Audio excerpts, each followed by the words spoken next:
Hey everyone, you made it to our show, Oak Road Diaries. It's a podcast where we get to take a journey into the lives of different experts and we get to explore their roots and their own self-care practices. In each episode, we dive deep into their personal philosophies, daily rituals, and transformative experiences from their lives, which offer all of us valuable insights and practical tips for our own well-being. Join us as we uncover the wisdom behind intentional living, one story at a time. This episode, we're joined by Kritajna, widely known as Kritajna Meditates on social media. He's a meditation teacher, a mentor, a brand guide, and one of the top 100 meditation influencers of 2025.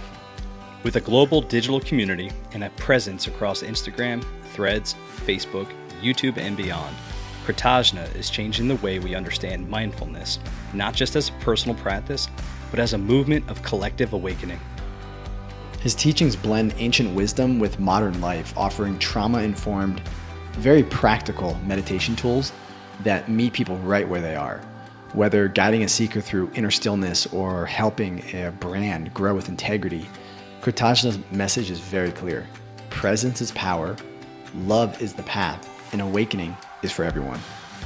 In this episode, we explore his journey and insights through the lens of the 7 pillars of transformation, touching on healing family wounds, overcoming ego-driven cycles, micro practices for our busy world, and the spiritual truth of interconnectedness. So wherever you are, walking, resting, or simply sitting still, let this conversation be a breath of clarity and a reminder that the answers you seek are already found within. This is transformation. This is truth. This is Kritajna.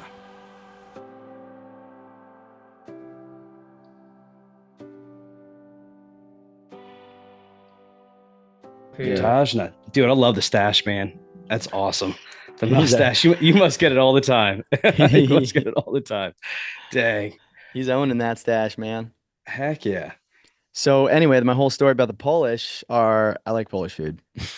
I have to ask you though, are Polish dogs, like hot dogs, a real thing, or is that just the United States? Not really, no.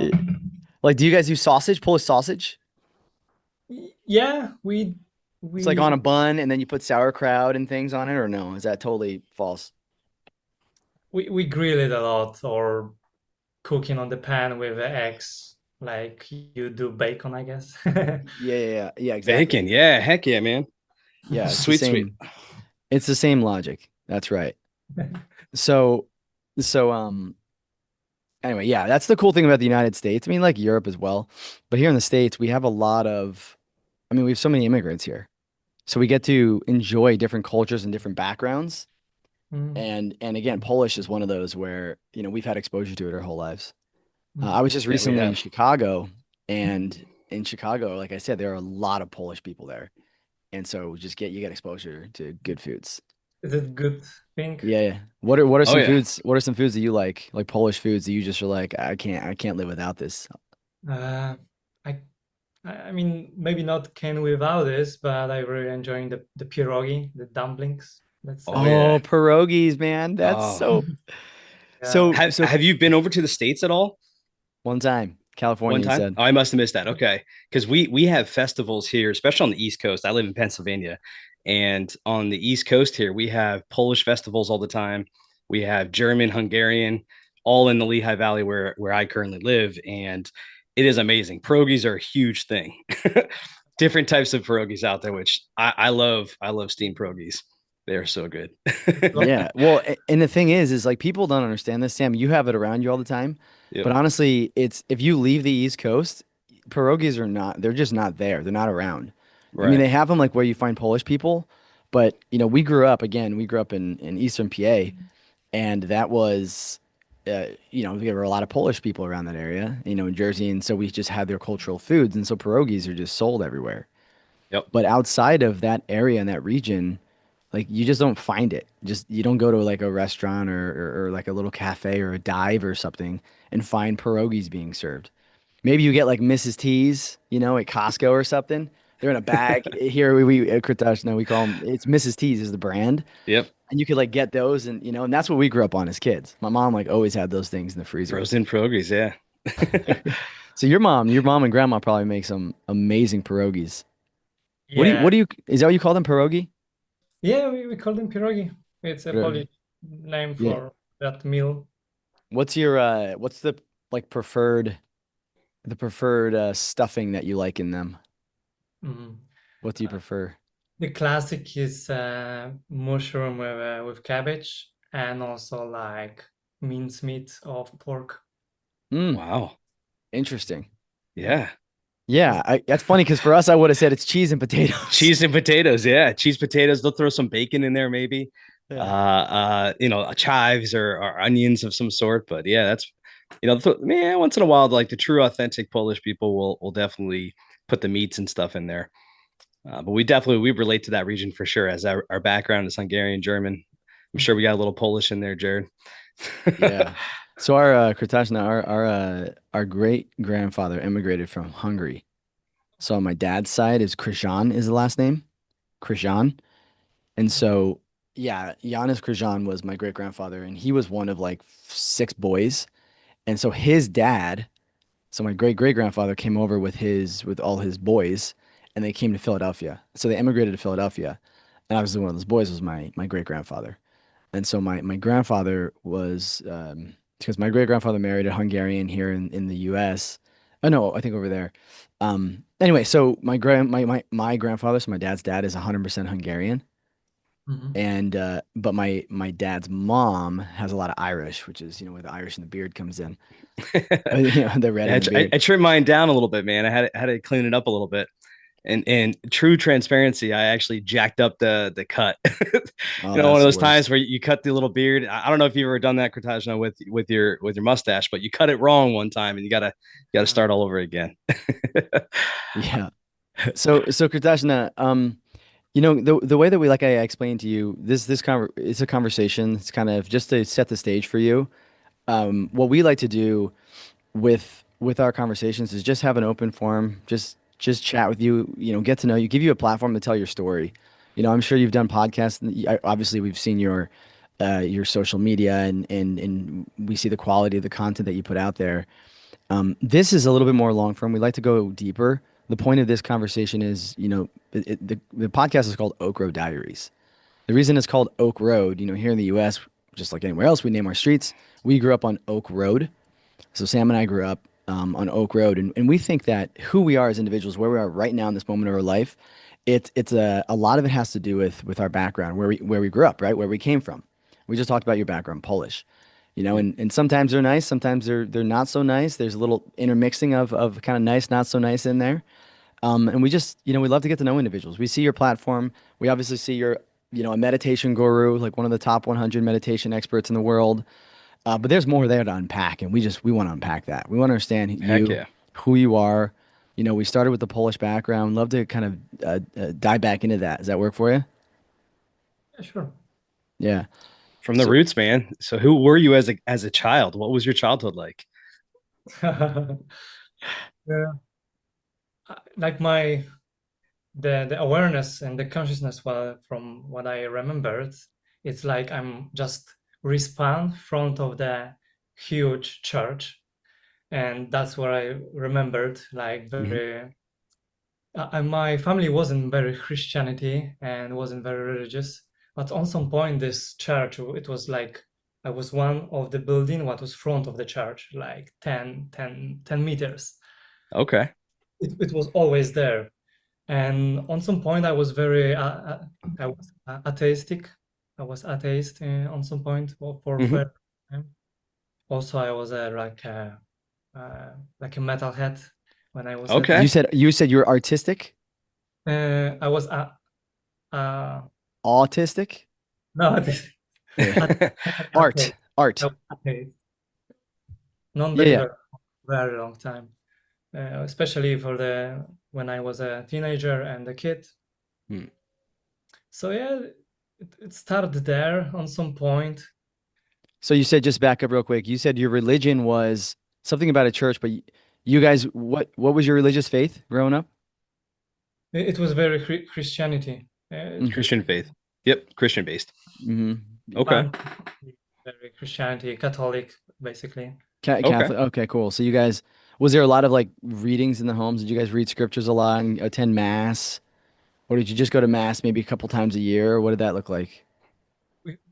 on some point we had to go to the church every week because Y- it's just necessary. Sure. Yeah. Yeah. Yeah, we uh, know that life. We definitely align a lot with you. That's how Every Sam and I, Sunday. yeah. Yeah, Every every Sunday we'd Sunday. go to church. Is that how you were? You would go once a week? It was like a once a week thing. Your mom and dad, you guys as a family would go to church. yes, I would say only mom Okay. and my brother. I have an older brother, 5 years more than me. But to be honest, like my life, it started on some point on Iceland. I already living in Iceland for 11 years. Okay. Interesting. And So, when was that at? Was that in your 20s? yeah, I was 20 exactly. Okay. Nice. Okay. And then I saw, I mean, I dove into you a little bit, man, and you got a really cool background. Interesting, very interesting background. You've had eclectic of jobs, it seems. So it looked like you were in the hospitality industry for a little bit, huh? Uh, Working Hotels. in the hotels. yeah, exactly. I'm basically a chef, still Nice. part-time chef, and I love to cook. Food is my love language for sure. Oh, Excellent. cool. Well, we Here could we go. definitely, We start talking about food. That's funny. yeah. That was the first thing we talked about was the food. So is going on the cooking thing? Have you always loved cooking in your childhood, or was that only since when you went to Iceland? Mm, I always like to cook something. My mother wasn't the best chef, to be honest. Okay, you're like I can So make this better. I just started to discover the nice flavor and the stuff. And yeah, and this is one of thing what I can basically do and enjoying. So basically, like some people might enjoy cleaning or Yep, uh, have this conversation with people, this hospitality and services. And sure. I prefer to not. I'm more introverting. Okay, Mhm. I try to respect my energy because yeah, it's get very and disturbing around the and people. you're on the digital world of helping those with self-care practices with meditation, which is Hmm. it's an interesting thing. Like you're doing a lot of extrovertness stuff, right? With getting out there in the world and it might be in an introvert way. Maybe you're doing it behind closed doors and you're doing the introvert or at least abiding by your introvertness. Um, but you're out there, man. You're up on the front pedestal out there in the world. So that's something that you've definitely overcome, it seems, Yeah, Yeah. this is right? Because that's hard to do for it as an introvert. Like that must take a lot of energy to be like, okay, I'm going to put myself out there now. mm, I'll understand this a little bit differently Hmm. because I love to express myself. I love to talk about how I feel and stuff like most Yeah, of the people.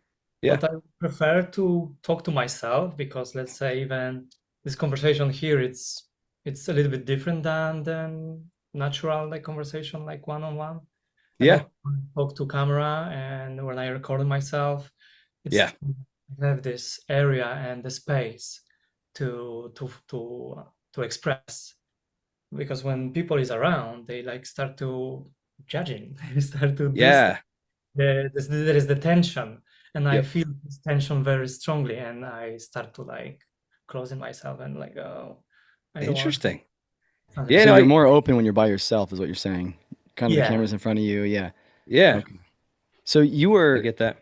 you said not to skip back, but I think this matters a lot. So you grew up in Poland, right? yeah You grew up in basic. You said your mom took you, but you had your mom and dad and your brother in your household, it wasn't my father at all. just mother and your brother. Mhm. Yeah, got it. And so mom, wasn't the best cook, but so you're saying from the early age, you think you just kind of started cooking as far back as you remember? Yeah, I mean, I just tried to do some stuff. Sometimes my mom working a lot, so I have to just figure it out to eat anything. Just tinker around with the herbs and spices. Yeah. Oh, that's pretty cool, dude. Yeah. So Yeah. and that just evolved and you started working in restaurants? Uh, I have a bakery profession, so basically I was in school for bakery profession, Mm-hmm. Okay. and so basically at Poland, I just have like few jobs. Even I was a bodyguard in Tesco market. That's awesome. But after I worked for in bakery just for a few weeks, and then Yeah. Okay. I just reached 20 years old, and I just fly to the Iceland So because Nice. my brother you was here at Atrium, okay. and So you hey, graduated with your bakery degree. I do, yeah. Is that a 4-year degree? No, I don't think so. It's like a 2-year kind of trade degree. Is that how it works in Poland? Mhm. It's So 3 year three. degree. 3 years. Oh wow. But Nice. it was baking Yeah, and not like chef, right? It was specifically focused on baking. exactly. Yeah. That's amazing. But So pastry, what would you say pastry chef then would be the correct term? no, I would say the baker. Baker is correct. Okay. But All right. Wow. I don't like it, to be honest. Yeah, It's a yeah. No, I'm not it's sure not it's your passion. Yeah. not my passion. It was just option. Uh, when I was 16 and I have to choose my profession or just do anything with my life. Yeah. Ah. It's a dump. Like, So oh, let's do that. At the time you liked cooking. You're like, oh, let me Oh. try this out. Okay. I tried to get the hairdresser then, but Yeah. it was very hard to get practice in my small city, in small town. So Okay. it wasn't work. So okay, I will go. I'm gonna be a baker. Nice. Let me just throw a dart at the board and That's I'll be a crazy. baker. Well, you finished it, right? Like you said, I'm just gonna get my baking degree. So you get the degree, you work in a bakery. You're still young. You're 19 years old, right? 20 years old. And you said you worked in a bakery for just a little bit, like a few months? Yeah, yeah, exactly. Basically, never focused on this kind of profession. Even if Uh-huh. I'm chef, I'm not focused on that. It's Yeah. just Mm-hmm. side quest to survive. I understand. Got Yeah, it. totally. Yeah. Yeah, I get that. So during the baking school, like you said, it was a side quest to survive. What was going on in the mind though of like, what am I gonna do? Like, what were your other interests? My dream was to become a rock star or basically metal star. So Yeah, Okay. I always really. my vocal is my instrument, and I have had this band and practicing a lot in my home, and also I have a guitar. And my mother hated me because I always like try. Oh, Oh, you're jamming out all the time. Yeah. did you have it in your headphones or did you have like an amplifier where she could hear it? Bas- yeah, but she still can hear, this even the acoustic sounds of the electric Oh yeah. guitar. Yep. Even with the headphones on, you still hear the drumming of the or stringing of the guitar. Yeah. Wow. So you're this Dang. rock star because you said, obviously you liked cooking and you were kind of a rock star from or wanted to be a rock star since you can remember, right? Early teens, you started this band with your buddies. Yeah, I had some bands. There is also some old footage around internet. So What was your band name? first and probably the longest one was Outreamer. Outreamer. I only played some kind of melodic death metal. Okay. Really? So you're saying there's something on YouTube? Like if I were to go look on YouTube right now, I could find it. I'm gonna write this down. Is Ooh. it, are you still proud of it? Like do you still enjoy it? The quality like this time it was just we just recording on some old computer in the Oh corner, yeah. the like mm, the room, like when we practicing, Yeah, and of course. like the I Oh, you think Yeah. hear a lot of background noise. Yeah. so. Okay, so the quality's not good. Yeah, but you can find it on the Facebook. We On have Facebook. Okay. So and out how do you spell the band that I'd be looking for? like out Remer out dreamer. Outreamer. Okay. Nice. I will definitely look that up for sure. Out Outremer, right? I guess hopefully that's correct. Yeah, yeah, that's cool. So Nice. you were doing this while you were in school, is that right? Yeah, exactly. Okay, you want to be a rock star. So were you getting gigs over the place, like little cafes and stuff? I had once, and that Okay. was my and last, and I fall off from the scene. Really? You Yeah, fell off. Okay. You're like, that's it for me. because I So wait, believe it. crazy with expression like Of run. course. Yeah, heavy metal concerts are like that though. People are are And you, jumping around going crazy. Yeah. so you fell off the stage. So you weren't anticipating falling off. Kinda. Yeah. Oh my goodness, Okay. you were kind of anticipating it. That's So funny. so you're jamming, you're doing that, and then your brother's in Iceland, and he's like, "Hey, you should come over here. Check this out." Yeah, basically, I was him gift for Christmas from him extra. Okay. Nice. Just bring me to for him because we always have a good connection, but we just got separate because of his flight to Iceland to reach some better life.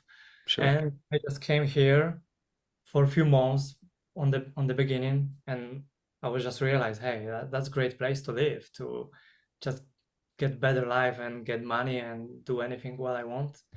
And We hear the So people in Iceland are really calm and relaxing, yeah. right? You went from this heavy metal lifestyle to this very calming lifestyle. Do they obviously they probably have heavy metal everywhere. That's an ignorant statement to make, but did you continue your heavy metal band stuff over there, or was it basically left that behind you? I at the point I left that behind and I start like to rap music No kidding. Okay. did you and, start rapping yourself? start rapping myself, So yeah, and writing poems? yeah, and because it also I can do by myself, so Yeah. that helps a lot to just be independent. For sure. What's your name, dude? Yeah, I know you got a rap name. What was it? It's let me see, it's a Darmin. Darman. Nice. Oh, Uh, so interesting. Okay, we'll get to the whole Kritajna because your name is it like Dominique or something? Dominic, You Dominic? karmic name, I would say that. What name? Karma name, Yeah, yeah. Karmic name is Dominic. Yeah. Yeah, and yeah, Krita okay. That was because your given. Like your brother, does your brother call you Kritajna? no, not at all. My No. brother is spiritual at all. I'm a part of one Buddhist spiritual school, and I Uh-huh. have her enlightenment one, let's say, Yeah. Yeah. Yeah. them students. And on some point, when I reached some awareness and left behind all the old pattern and stuff, or all the karma, Hmm. uh, the old name might be like a wave for myself to grow. That's interesting. So I appreciate you talking through this. This is Yeah, you're this not the is only person we've come yeah. across that has had this enlightenment or this rebirth of who they are. Um, can you go into that a little bit? Whatever you'd like to share with that. Well, hold on. Before that, we're Okay. still unpacking the rap journey, Oh, man. that's right. That's right. We're not cutting you loose from that, dude. So you're so you're Dharma. So hold on. You go to Iceland, you're there for a couple months. Why is life better in Iceland than Poland? Like Poland, Poland, right? You know the opportunities that exist there. Help me understand why Iceland was better. Mm, we have many reasons. For first, I was from small town. I never Mm, lived in a huge city like Warsaw, which is the yeah. biggest. So there was no opportunity. I even can't find a job like a Mm, young man to do to what can do anything. I still can't find the job, and I catch anything, even like the construction, the hardest work for the lessest money. hmm. So I come here when I came here, and I get first job and get first payment. Like wow, I can get this kind of money for good kind of work because the working system is very well. So let's say I can go to the break every 3 hours. Uh, Hmm. there is a lot of benefits become of that. I can ride to vacation without a problem, just like normal, basically like ethic stuff. But in Poland, it doesn't exist on some point. It wasn't exist. I'm not sure now. Okay. In Got Poland, it. but Is You're it saying the in Iceland it infrastructure does? in Iceland? Yeah. Is it larger? Is that why? Is the area bigger compared to Poland? The infrastructure is bigger, greater. yeah, I mean the,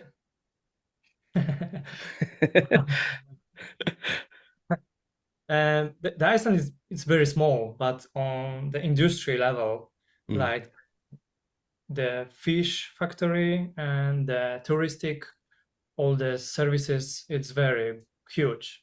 And there is not problem at all to find the job in Iceland. I can even choose in what I want. that's cool. So you found what did you start doing? I'm sure you worked during those 2 months, right? When you first came to The Iceland. fish factory, yeah, What was it? Fish fish factory. factory, You said dish factory? Fish. it's like a fish, Seafood. Seafood. seafood. Seafood. Yeah. Yeah, okay, interesting. And then, all right, cool. So I'm sure that leads to, but at that time you started this rap journey. You Mhm. still music has always been a really important part of your life, it seems, Yeah, right? Because I would say the core of this everything, what I'm also today, is like expression. I mm-hmm, I have to tell something to people.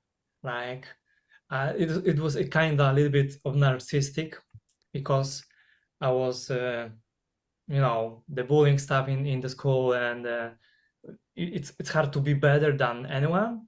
But on some point, I felt that way, what is Mm, all very narcissistic. I will not agree on myself for now. I will better than anyone, and never, and never. sure.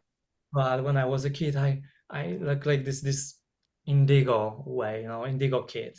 I Sure. know, I'm and the best. I'm the best. Yeah. yeah, that Confidence was high at that point.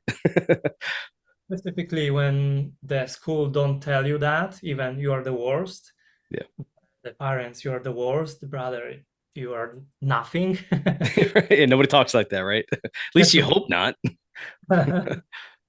I just had to prove to the world, like I know the stuff. I'm the best. So that was my motivation at some point. Sure. mm. Just start to transforming to I want to share the knowledge, the wisdom. I want to teaching. So yeah. So Mm. expression, you felt music was always your form of expression. You said you sing, and you evolved into rap music. The band was left behind in Poland. Yeah, you're like, I'm not gonna find new band members here. I just want to start rapping. So clearly, I think there was a form of expression in the poetry because rap is very much poetry. Hmm. And so did you just find yourself starting to write? Because think about it. I mean, even with look at what you do right now. I mean, I saw your Spotify, you music that's on there, that and we'll get into that. I don't know if you created that or what, but you basically have this form of expression through music, and there's this rhythm and frequency that I think you align with, right? And I think all of us do. Music is so powerful. I mean, you can pick Oh a yeah. song for any sentiment that you have that really just helps you, Yep. and it takes you back, right? I mean, it takes you back to any moments in time. Yeah, those Um, emotions. yeah, it's so powerful. So you start Yep. rapping. Did you start the poetry first, and then you wanted to find rhythm with that, and then you felt, or how'd that work? I mean, on some point, poetry was always part of the life, part of the expression and the creation. Hmm.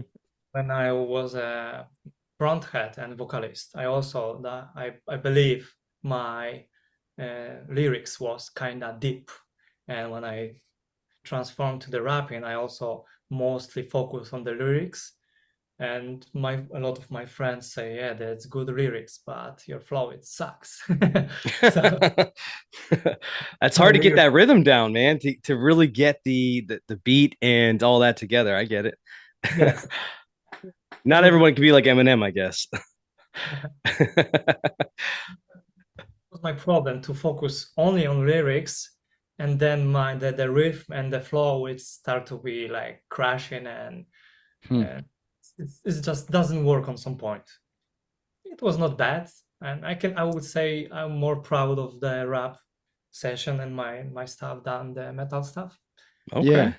but you were writing the songs then during the metal stage of your music journey. Oh, okay. And then the rap, of course, you were writing those. Were you were you recording them and then releasing them on your own YouTube channel or Instagram, or how did you release them into the world? On YouTube, basically, I have my channel. Uh, Put it in here, man. now. It's my because Is it I still live? yes, because Heck Nice. yeah. I saw a period of time when I was a vlogger, and Vlogger. Nice. like videography is also part of my part of my life and still there. And still is. Yeah, yeah. I'm very happy about that because I lose it on some point, because also part of my life it was coding, try to be programmist, Oh wow. but I Like left. like I said, man, you're an eclectic guy. The little bit that I was able to dive and find on you, you are an interesting, awesome human being. So yeah, I mean, so you're in this Darman is the name of your that's your rap name. Mhm. Are you still doing it today? Like, are you still doing the rap journey? I'm not. I'm not sure I will ever back to that. Sure. It'd be interesting to hear some rap with like meditation music going. That'd be dope. It's just such a That would beautiful rhythm. Yeah. that would be really Okay. interesting. Some sort of project. Not Yeah, to I tell you know. what to do with your talent and all, man, but I All right. So believe you're go ahead, please. I believe in the music industry. It's a lot of dark in music industry. Mm, I try to like do like opposite of that, to just bring a lot of light, because I believe there is a lot of, it might be a lot of light, but a lot of artists just focus on the dark stuff to just sure. that's Yeah, it's you said interesting. it was deep though, right? Didn't you say that your buddies were telling you like you always kind of wrote deep stuff during your metal? yeah, yeah, I believe that was I sorry, I also believe that metal music is very sensitive music, so that was my also core to understand. It's like, wow, this music is very deep. Hmm. Yeah, I have unfortunately I've never been able to grasp the heavy metal. One, because it's overstimulating for me. So for myself, because of all the noise and the loudness and everything so aggressive, I lose the lyrics. And I don't even know a song that I can relate to. Maybe there are songs out there, but for me, it's always been an overstimulating type of genre for me. So I always tell people I like all music except for heavy metal because of the overstimulation. There's some rock music still overstimulating for me. If you can't tell, I have a lot of energy, so I need some calm in my life, which I like. Jared mentioned your Spotify, which you could throw that into the video as well. The playlist. Did you created that? Was that your music, or did you just piece the stuff together? You mean when I rapping? No, You have a on Spotify Spotify, channel. your Spotify channel. Excuse me. Mm-hmm. Oh, I both the beats.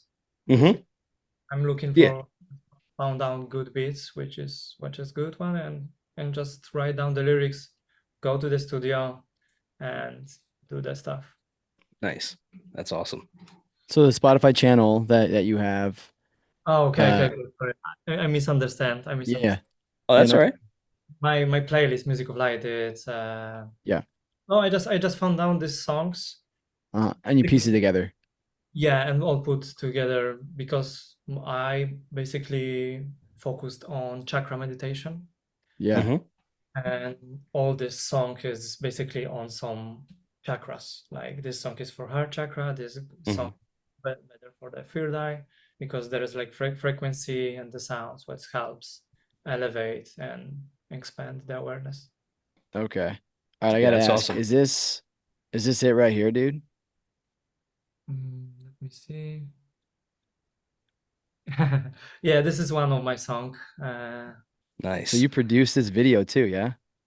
Uh, yeah, there's like mashup, from some old. Uh, You piece together kind of old videos and you're rapping over top of this. yeah, yeah, exactly. When was this? This Awesome. was 4 years ago. Do you still now I know this is kind of your old kind of old life, it sounds like. Um, uh, do you still have attachment to this and are you proud of what you did and this being part of your journey? It's it's part, yeah. It was part of the journey, but I'm not sure I never back to that, because it's so many things what I can want in my life or want to do, but I think it's good to let it go some stuff, because I can't do everything, right? So Sure. Mm, let go of the music, because if music need a lot of time to become this masterpiece. Yeah. Sure. Mm. With videos and stuff, you can just find good piece of nature or people, just this one shot, and wow, this is great. Hmm. It explains it all for you then, yeah, So you're for sure. you're doing this music and frequency. I find this fascinating though. You've always, because music has a frequency, obviously, Hmm. and you clearly tapped into this frequency. Like if you look at your journey, you had this heavy metal, single mom. You know, was your dad in your life at all? Never. Never. So dad's not in your life. You, your mom, and your brother, right? So that kind of situation without the father situation, growing up, not having that anchor, not having a father figure, right? Heavy metal. There's a story there. Yeah. You leave Poland, you leave all that kind of behind you, but you still have this connection to music and this rhythm, and you still feel it. And you're trying to find a way to express yourself. And I would say, and especially with your rap, it's definitely a more subtle rhythm than heavy metal, right? But you still have this way to express yourself through poetry and through the actual music. You've obviously got this video that you were producing. Now take us on the next journey. So you got the rap, you're doing the rap thing, but you're working still at the fish market at this point, or the fish factory, I'd say I was more in then I work in the car rentals. So current house, car rental. a car Car rental. rental. Oh, Yeah, it interesting. was Your blue, right? sales, You were at Blue Car or something, right? Yeah, exactly. Yeah, that's right. so you did blue car rental, Yeah. and you're doing this rap thing. And at what point do you like to walk us through the journey, like continue to walk us through to kind of where you are right now? That's kind of the path we're trying to get to here. Yeah, you're on this trying to find this discovery of yourself, it seems. You're bouncing around, you're trying different passions out that you feel in the moment. There was there a large shift in your life to where you're at right now, or was it a slow progression? I would say it was slow progression, but it gave me a lot. It was kind of therapy to have this place to express myself because as a man, I can say it's hard to find this place to Yeah. understand, to just speak, right? And yeah, Especially, man, I'm gonna hit that topic a little bit there. Jared and I, we've done a few of these shows now, and it seems like we have gotten into that where men, we struggle with finding a safe space to be in this space that we're in, right? mm, We want to share emotions, we want to share things, but yet we don't feel comfortable. However, there's so many people, other like-minded men out there that are also trying to do the same thing that we're trying to do. So it seems like we should be easy, or it should be easy to express ourselves, but yet mhm, there's a block, it seems, right? yes. What do you think that block is, and from your point of view? Why is Uh, there a block? If because right now in the digital world, it seems like there are men that are like, hey, I got feelings too. I want to talk about them. What the heck? mhm. I would say on the first place is limited beliefs, Mm, our limited beliefs about ourselves and the world. mm, It just limit us. It's just very subconsciously.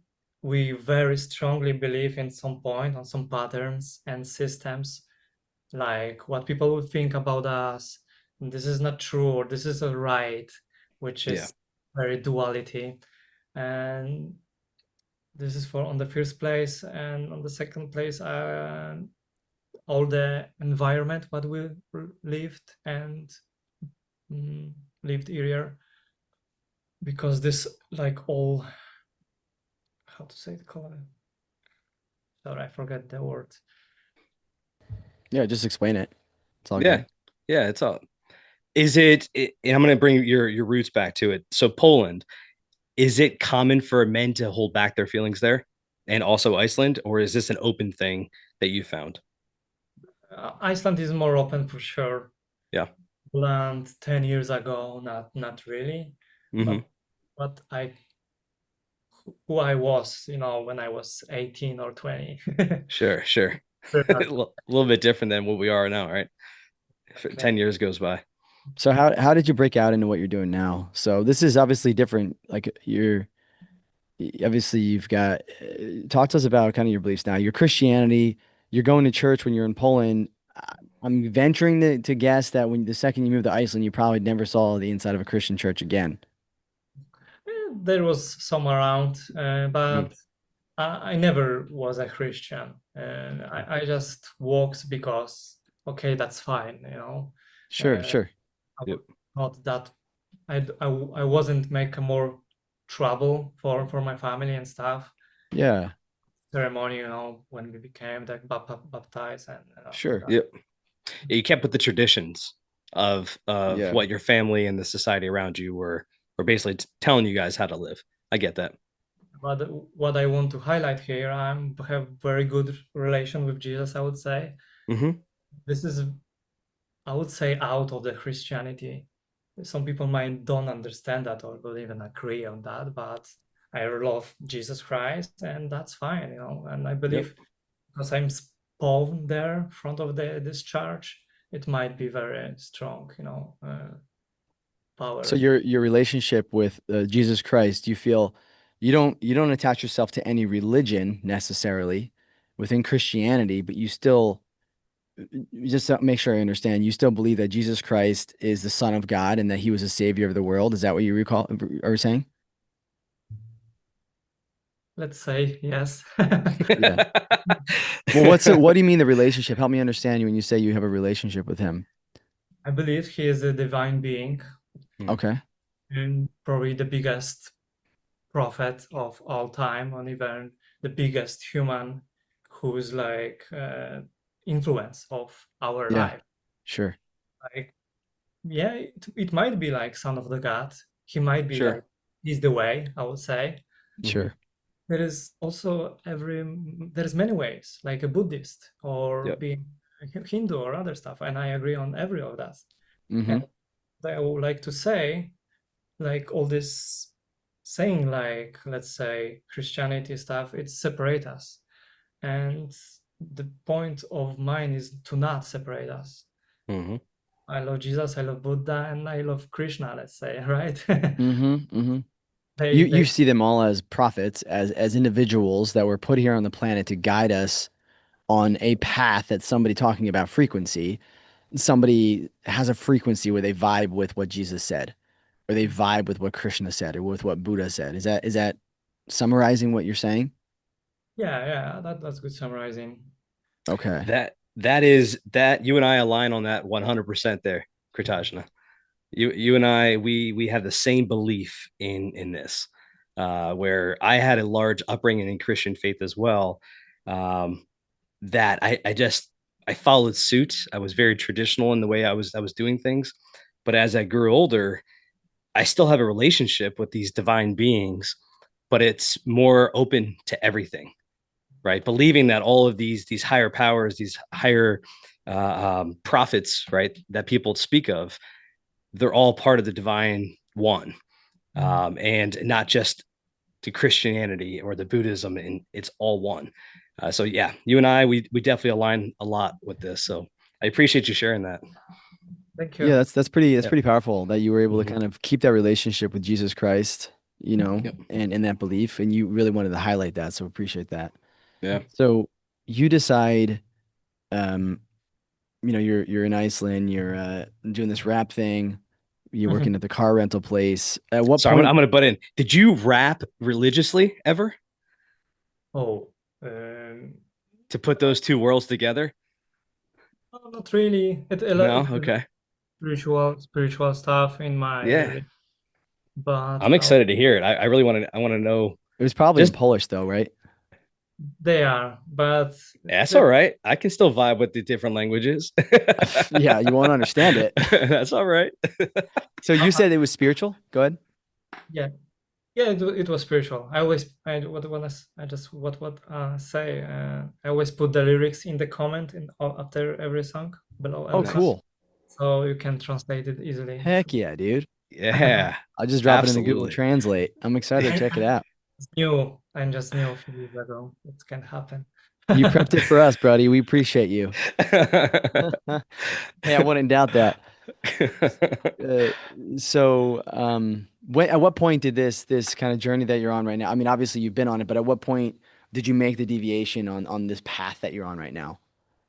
Like, did you meditate at a gym once? Did you do yoga, or like at what point did you start vibing with where you are right now?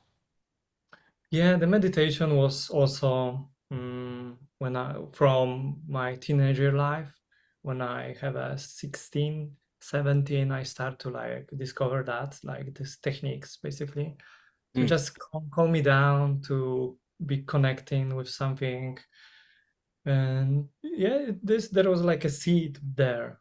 mm. Also, when I was a teenager, I felt like the psychedelic is the key.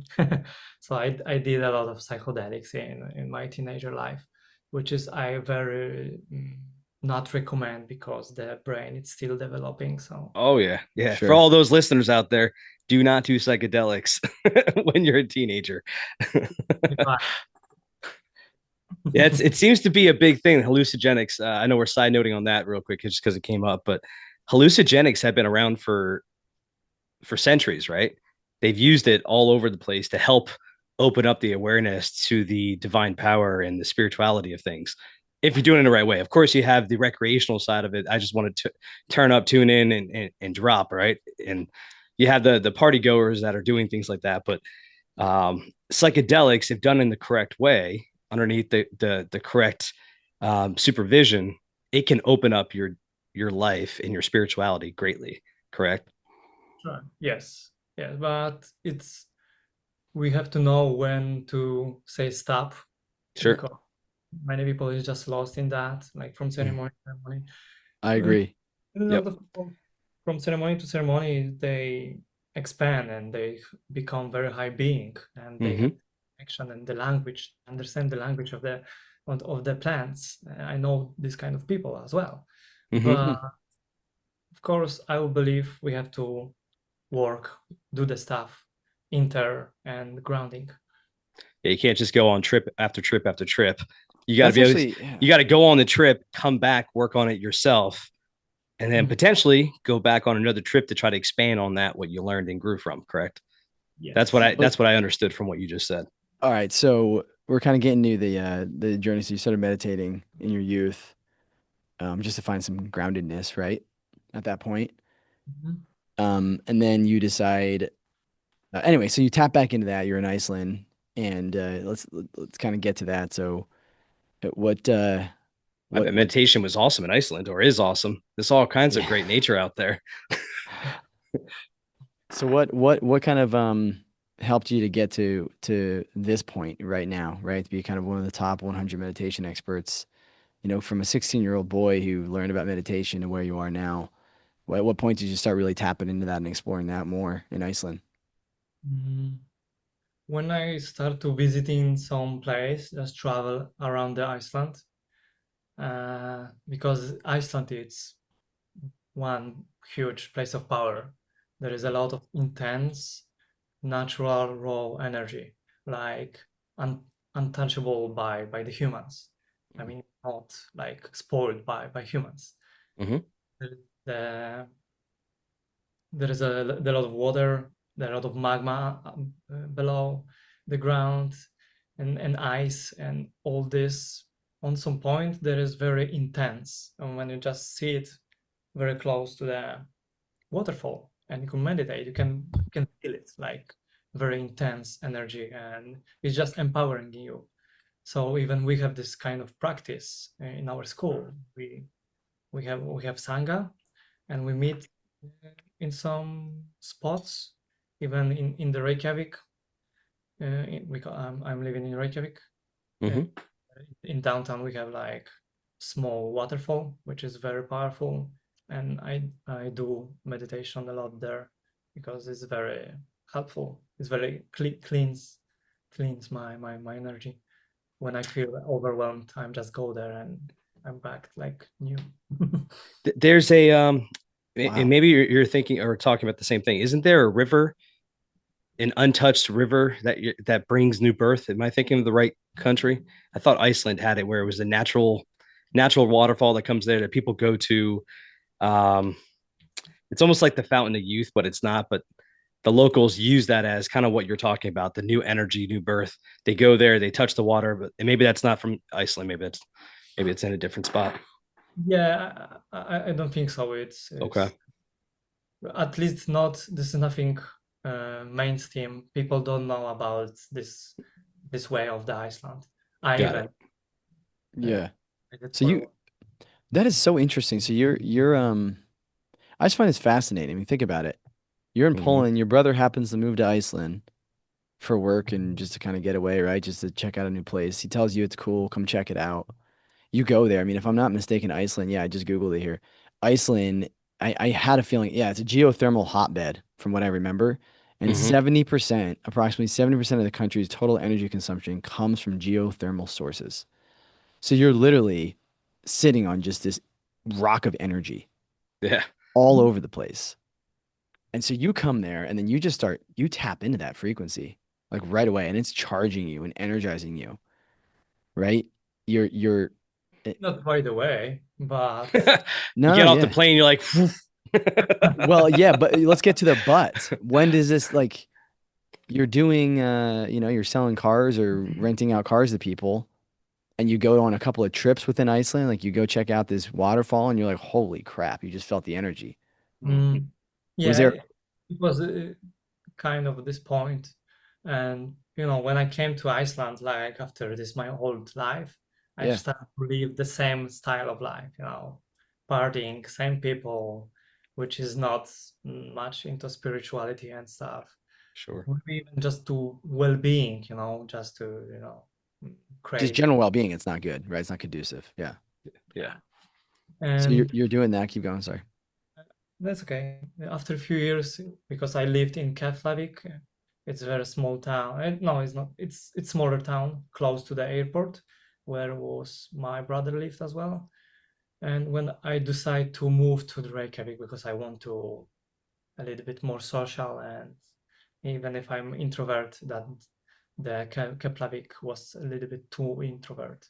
There was sure. no social You life. need you need some sort of social life. Everyone does, right? And I start to discover that people here is more open, like more kind, like less racist, even say, because Sure. it happened. And yeah, and that was big shift. Like I start to love Iceland much more. Mm. And on after maybe a year in Reykjavik, the that was one advertisement on Facebook to me, like open meditation class for free on some Buddhist monk. It's named Ajahn Samvara. And it was like I saw him picture, like, oh wow, this guy is very like spiritual. I like it. And I decided to go there. It was just I was felt very weird. I never meditate with around the people and never been on this kind of these events. And I just sit somewhere in the corner, a lot of people, I don't know anyone, and this Buddhist monk Ajahn just came. Thank you, welcome guys. Thank you for coming, and start to talking a little bit about himself, about the Buddhism, and then we just start to meditating. And it's like, oh wow, that's interesting. Like meditate all together, and he was like a little bit guided with talking like just focus on the sounds around, let's focus on your breath, and this like very calming. Then we open the eyes, he start talking, and this talk names Dharma talk. He's talking about Hmm. the teachings, basically about the truth. Right. And there was another meditation, and there was more deep, and and after this meditation, I believed it was even meditation with music. What for the first time for my life, it was meditation with music with the group. And then we opened the eyes, and I look at him, and I doesn't believe what was what what I saw, and what I Hmm. saw, it was human aura for the first of my life. I was looked at him. He was like glowing Really? of golden light Hmm. for for my That's heart. He was glowing Yeah. of the golden light. wow. It's like, wow, is it real? And I was like crying. That was like kind of like self-realization. Like, wow, Yeah. this very happen. People can be enlightened. People can be this kind of high being. And that was very shifting, very powerful of my growing. Like of this point, I was of course start to practicing more, and I was I was seeking for a teacher after this meditation. To this Ajahn, don't he was not much open to like, hey guys, come to my classes, or he was just came, show, and go. So Mm. I was just start to seeking, and after it was before pandemic, and then pandemic came. It was around 4 years ago, maybe 5 years ago. Uh, it was another open class, but online by Tara, and Tara is a first student of this Ajahn Samvara. Mm. So okay, but I didn't know that. I just saw on my classes. Okay, sure, awesome. I will just came there. So I just put the laptop, and maybe even I was a one person who was like attend to this online class. I Sure. don't show up. My camera was turned off, and I start to listen. So I put my laptop on the side and start playing games on my PlayStation, and just He's got to stay in the background. it was too boring to less stimulation. Yeah. And we start to listen, and then okay, we start to meditate. So okay, I pause the music, meditate with her online. I felt something. I felt definitely something, but it was like, this is not that. This is because it was I was attached. I was attached to other feelings, to other Sure. vision of how it looks. How it should be. Yeah. Oh, You had your first interesting. experience. You're like, wait, I'm not getting that right now. Yeah, yeah. Okay. Wow. It's funny illusion. So after this meditation, and even during meditation, I was put in the chat, hey, thank you for meditation, but I have to go, and just leave it, never come back. In this day, when I cook the shower, I just close my eyes, and all this like blessing on whatever this frequency just pop up to me. It's like, wow, where am I? Like Mm. it was strongly. And I start to connect, hey, this have to be this. And in this time, we had really strong problem with government in Poland. Government banned the abortion in Poland, and Mhm. the woman very strongly suffering by this cause. So I just start to write down, read about this Tara. Who is she? And she is like Buddhist monk who is helping and support women all around the world. Like, hey, hi Tara, can you help the Polish woman because we're suffering about this? And she was very happy. I get a feedback of this, and she's like said that was it was her birthday, so I gave her the best gift of ever. So we start to and I kind of became the part of the school. So I became also the student of Tara, and also we arrange this event for women in Poland to help Polish women. Oh, that's awesome. That's really cool. So with your I'm gonna go back on the aura thing. Do Mm. you still see auras, or is that one and done for you? One time to time, I would say. Time to Uh, time. Okay. What do you think? Why did you keep? Sorry, finish your thought, and then I have a question. Go ahead. I'm not sure how it works. Maybe I see the aura of people, but I start to use to, or maybe this is not that kind of aura because when I can talk a little bit about the Ajahn, what was like this point, Hmm. and he was awakened at when he had six. He said that when he was 6 years old, Hmm. go uh, to the temple when he was like 7 or 8 and start to learning the martial arts. Now he already have like 6 black belts in the martial arts, so he's like Dang. very this person who's like dedicate whole life, Sure. even probably life before, is Yeah, just yeah. low in person. So that was lovely. Uh, I believe the our awareness and the enlightenment is just go up and down, and sometimes I can see something else, and sometimes it's just who I am, like this small Yeah, being. we've been taught that it has something to do with your third eye. Being able to open up your third eye to be able to receive and to see those things. Because I've only had it happen a couple times where I saw some auras, and it was when I met my wife, and it was a strong aura. And I want it back. Like I find myself like, man, I want to see it again, because it is like, as I know you what you said, mean. it's such a it's just an emotional, like a warm blanket came over me. I don't know Well, you how can't else to see it because you describe it. live in it, you know? I'm And wondering, it could be that, like, the third eye aspect. So I'm wondering, like, if there's any meditation that you've done, that you've tried intentionally looking for auras, or if it is something that you just don't even think about, that it just comes and goes. Yeah, we not focused on the we focus on the this not the destination. Wait, we're not focused on the goal. We focus on the destination, right? Got it. If pop up, that's fine, and but it's a little bit silly to hey, or now today we're focused to looks for. To see if we get those auras. Let's focus on that. Yeah, I get that. well, I think it's interesting. Again, you have these like transformation points that are happening in your life. And I'm sure this is your journey. You obviously know this, but as you're talking to us, I'm seeing it unfold and it's beautiful, right? Think about it. You said you haven't really seen or as much since then. It's not like a thing that you're seeing constantly, and that's fine. But at that moment, you did. This is your first one you went to, right? You meditated since you were a kid. You see this thing, it looks interesting. You go to it and you see this dude's aura.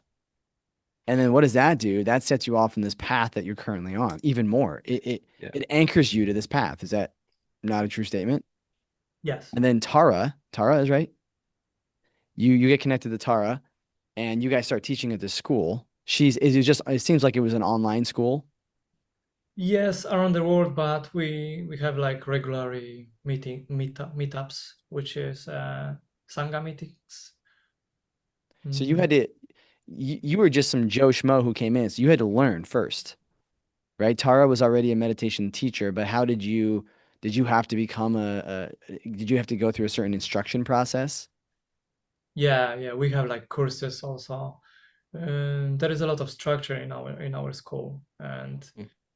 if I like to be a meditation teacher, I have to go for training, which is also online, and there is like process and also ethics, what we can do, what we should not to do, and all this formation, I would say, Mm. uh, Mhm. very exoteric. No, sorry, because there is like esoteric stuff, which is very spiritual stuff, and also exoteric, which is very material, and there is Mhm. exoteric stuff. But after that, if they decide I'm ready to go, there is something uh, esoteric, which is uh, teacher empowerment. Oh, I would say this is your teacher empowerment. So they gave you something extra. I'm not sure what is this, but I experienced this. Hmm. Okay. So you went through, you got your basically your certified teacher at this point. Yeah, I can say that. Is that what it was? I mean, I'm sure with the things you were learning, is that when you started doing your own Instagram?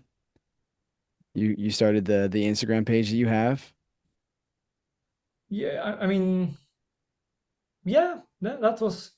Uh, it's not much connected to all together. Maybe subconsciously or maybe unintentionally, yes. Mm.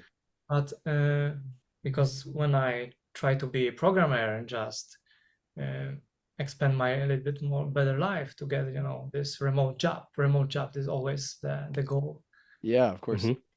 I just start to I just saw something like content creation to be content creator, and I go into that, go away with programming and start to be content creator.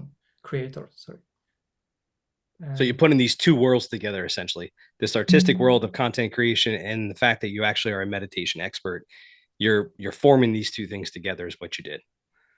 yes, That's mm, cool. the part So of content creator is to create content myself, like the account, and that's what was I'm living for, to teach. Yeah, to teach those and they're great things. I mean, it looks like you put it out for the most part daily, right? Or every other day, or at least multiple times a week. You put out. I saw that you went from a short clip now to a longer clip, which is. Have you found success in that going from the short to long, I would or say you? no.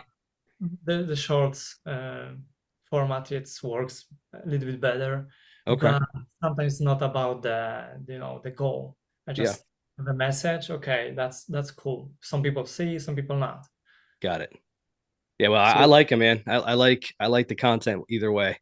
I think yeah. it's powerful stuff. The messages that you're putting out there. Um, You're outside of the Instagram and the platform. Do you do any kind of online seminars or any other classes, or is it just the online content? I do some one-on-one consultation, Okay. uh, but also um, I plan to do some online classes. I plan Okay. to make a school community. I work on the meditation program, Mhm. and including with this school community, gonna be like weekly classes with me Cool. together. Yeah, okay. So you obviously grew to, what was the tipping point, do you think? I mean, right now on social media, you got like at least on Instagram, you got over 130,000 followers. That's that's nothing to balk at, right? No. So there's obviously something. What do you think is it's that's unique about you and your message that's resonating with people? Hmm. That's a good question, but I'm not sure how to answer on that.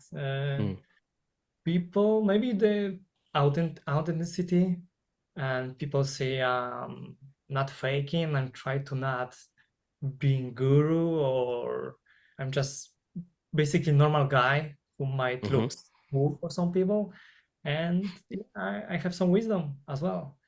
But yeah, but basically I'm mostly like sharing other people's stuff, hmm so it's very easy to resonate with these powerful teachings. I plan to do a little more of talk heads, like I talk to you. Maybe I will create some stuff from that podcast. Um, but yeah, I hmm, I'm not sure. Yeah. That's Yeah, I wasn't sure that's if you've seen in comments or just kind of yeah. what you it's hard to answer. You're like, I don't know, man. I'm just doing me and people are liking it, right? That's pretty much it. Yeah, we get that. Yeah, and so is this what you're able to, are you doing this professionally right now, would you say? Or you said you do still cook a little bit, but is it at the point now where you're focused on this full time? You're able to kind of provide for yourself in a manner such that you can focus on it full time? Yes, that's my goal. Now I work in just a little bit. Probably very soon I will just quit to Sure. focus 100% focus on the content creator, spread the dharma. Yeah, Yeah. that's awesome. Okay. I S- also do the content for other people. Like I have my clients Mm. Hmm. who, So you do social media for them? yeah, I'm social media management, let's say. Oh, cool, dude. Yeah, that's That's that's yeah, good that's to pretty know for any of our listeners, including ourselves. yeah. Is that are you still looking to take on clients or are you just kind of are these just like buddies that you're working for? Mm, it's hard to say. I always, if someone like to connect with me, let's try, because some people say, hey, I want to I want to hire you for content. And then, yeah, sure. And after 3 months, okay, are you ready? So Yeah. I'm like, if someone wants, let's let's try and we will see. And because some clients sometimes go one on one, and it might be a little bit too busy for me, but sometimes I have a breaks and stuff. But Okay. Yeah. it took a lot. It take a lot of time. Not gonna lie. Oh, I And Yeah. bet. Yeah. Yeah. So what is this idea? Let's dive a little bit more into the meditation side of things. Lamana Atta, what is that? Or Mm, is that an individual? do you mean the Yamanata? Yes. Thank you. Il, Iamanata, is that how you pronounce it? Yeah, Yamanata. Yamanata. It's Iamanata. my teacher, what I met uh, personally. Mm, and yeah, we work. He's my client, and I try to help him to also spread the Dharma and get some clients for that, like a consultation. And I believe he is much better than me on that. So you're managing the social media? Yes, I do. Okay. So Uh, he was your teacher at a certain point. So you're working with Tara, you're doing this schooling, but it sounds like you also have yeah, Ilamanata who you're working Yamanaka, with. friend of our school. He's a friend of the school. Okay. Was he like your personal teacher then? Mm, no, not personal teacher, as a Hmm. spiritual friend, and he sometimes just teaching me and stuff. So everything you learned, is it, I mean, obviously you have the videos you're clipping together, you have this individual. Would you say it has to do with everything that you've been learning is from the school and from individuals at this school? Is that the Um, majority of what you've yeah, learned? And most of the wisdom and knowledge is came from school and teaching from my students. so what is their Nice. angle at this school? Like how is it just like meditation? Like, okay, like you've heard of Headspace or Calm, right? Those apps that are out there, Headspace and Calm. You can Insight go Timer on is the, another one. yeah. Yeah, yeah. So I mean, I've done meditation on those. I did Headspace for a very long time. Yep. I'm just curious, like, what are these schools teaching? Like, they're teaching chakras, are they teaching breath work, or what are some of the tools that you learned throughout this process? The core of my school is basically Buddhism, Buddhism mysticism, and the pillars of that is just we are all of us have a Buddha nature, and all of us can be enlightenment in every lifetime. Hmm. So basically, we can be free of suffer if we like follow some rules like no attachment, no cravings, and other stuff which make us suffer. But I believe attachment is the strongest one. Sure. Now, What? Okay. in your school, I'm gonna go back. I'm also I have a whole bunch of questions in my head.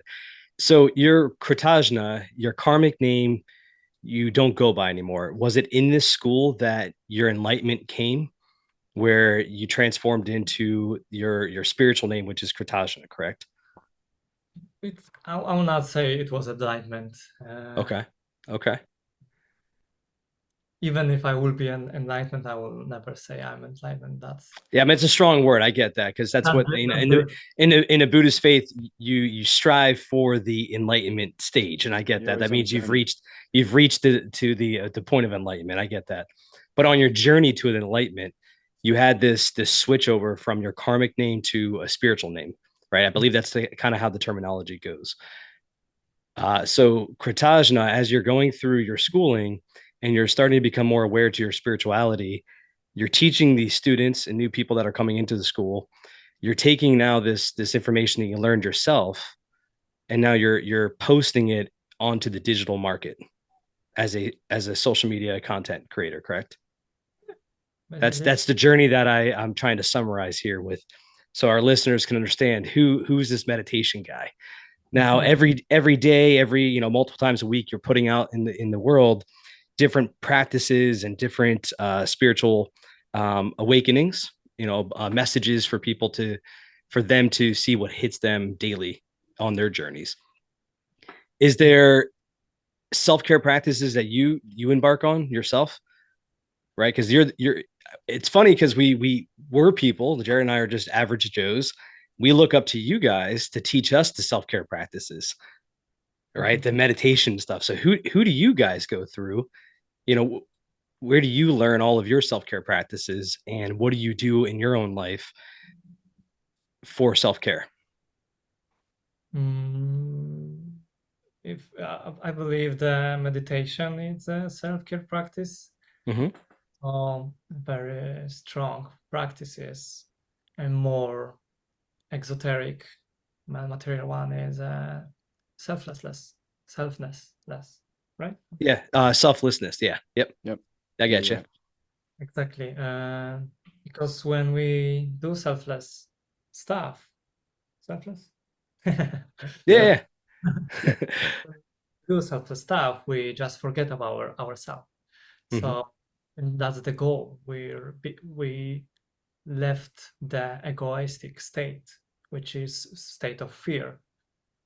Uh, so basically, we try become better person as ever.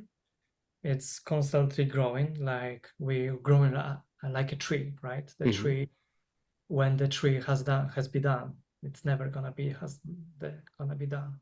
So we like a tree, endless growing, endless enlightenment, awakening, and we try share the light, because when we becoming better one, better person, the place, the sorry, when we Hmm. become better person, the places where we live become also better one.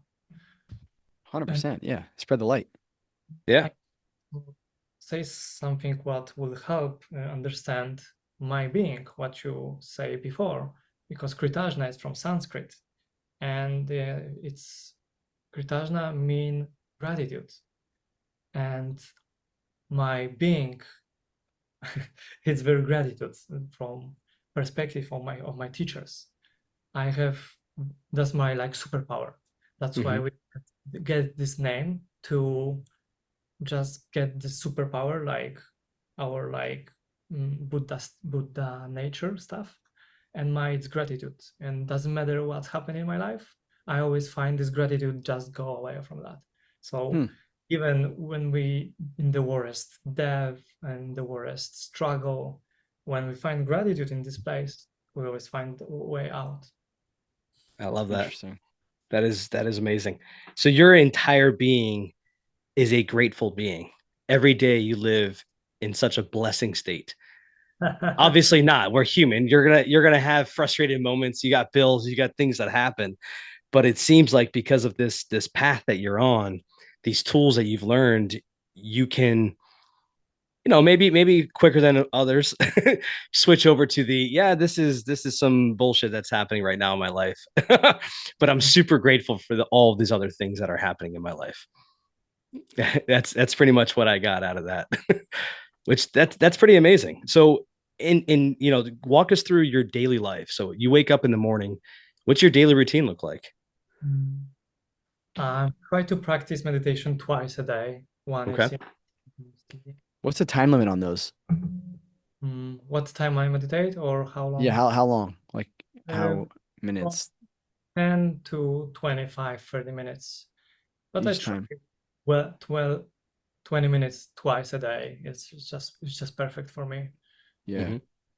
Do you typically do it with some sort of frequency tone in the background, or is it pure silence?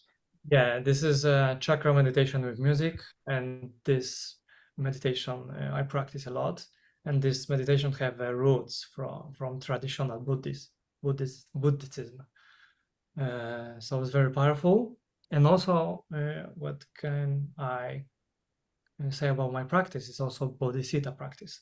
And bodhisattva practice is a practice on compassion to ourselves, other people, and the world.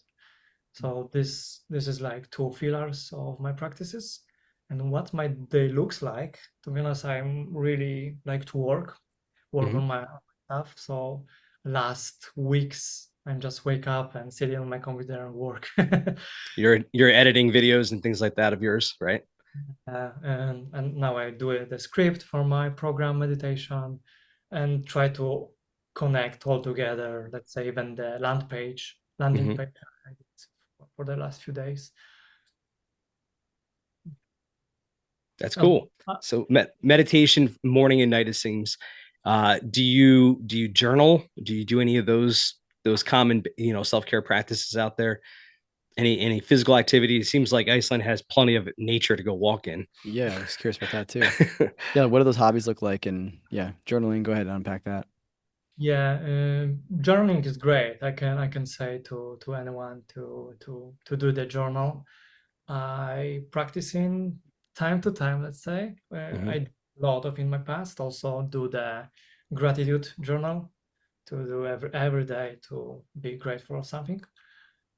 Walking, walking is fine. It's also in my routine, especially when I have a sitting uh, Sure. mood and the Yeah. mode. I also do the workout. I like calisthenic stuff and Mhm. basically the go to the gym. Swimming in Iceland and the all this cold plunge and saunas. It's very popular in Iceland. Oh, I'm Hmm. sure.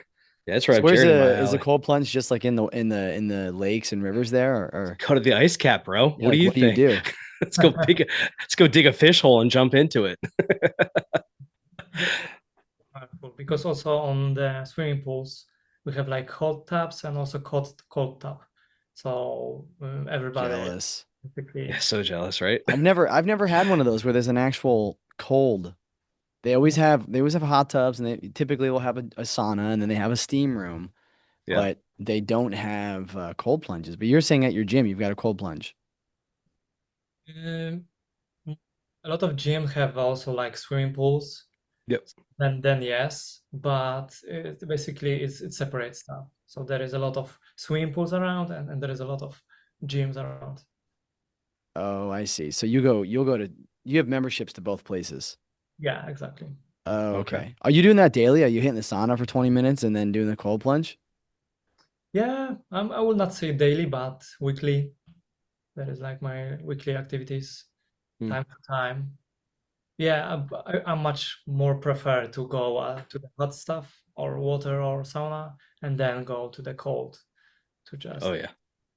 Gave me Yeah, that shock. I I understand that. Is Jared and I last year we went to a spa that actually had a cold tub, like a hot tub that was filled with cold water, and that was a cool experience to go from the sauna, the large ass sauna that we went to that can fit like 50 people in it yeah, yeah. to the cold plunge, which I thought that was interesting. I know I'm digressing here, but I thought it was interesting how the sauna was so large and the cold tub was only could fit like 6 people, but the sauna had like room to fit. I'm not even lying, probably 20 people, Jared. Oh, I mean, it was huge. easily, it's huge. And we did 3 cycles. So we did 20 minutes in the sauna and then we went and did Yeah, like 3 to 5 minutes in the cold plunge. And we did that 3 times. yeah, it was nice. So that's like I typically like I like to I'll do a sauna typically every day. I'll do about 20 minutes at 195 to 200 degrees Fahrenheit. And then I'll just take a cold shower because I just don't have a cold plunge like there at the Hmm. gym or anything.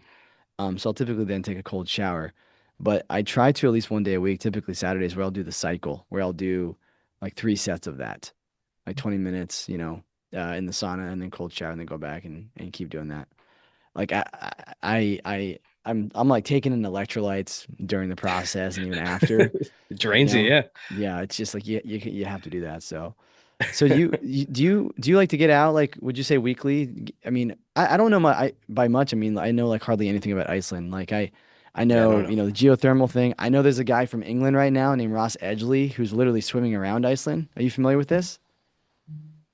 He's currently right now. You could probably like anyway. He's literally swimming in the ocean around Iceland.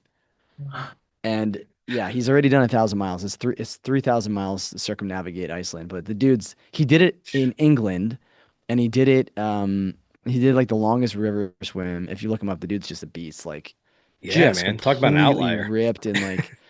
And he goes anyway. So he's currently swimming right now. But you know, to the capital, how far away is like nature? All these like nature these hikes and the waterfalls and the rivers and stuff, are they pretty close to where you are? Yeah. How I said also we have the waterfall uh, Right inside. almost at the center of the Reykjavik. I mean, the Reykjavik is like there is like small towns or like parts Hmm. So the one part we have like waterfall and small forest. To other location, I would say from 15 to 1 hour.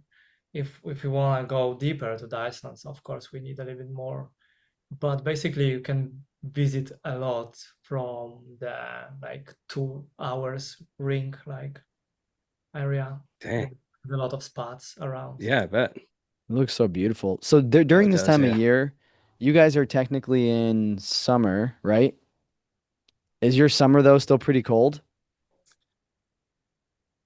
Compared to others, yes. Mm. It's very bright. We don't have a night now. We have like this is like polar days, so it's never the sun never goes and left. So you have blackout shades, right? In the apartment? Yeah, yeah, You would exactly. hope. Yeah, Yeah, yeah. yeah. Midnight and it looks like it's the middle of the day.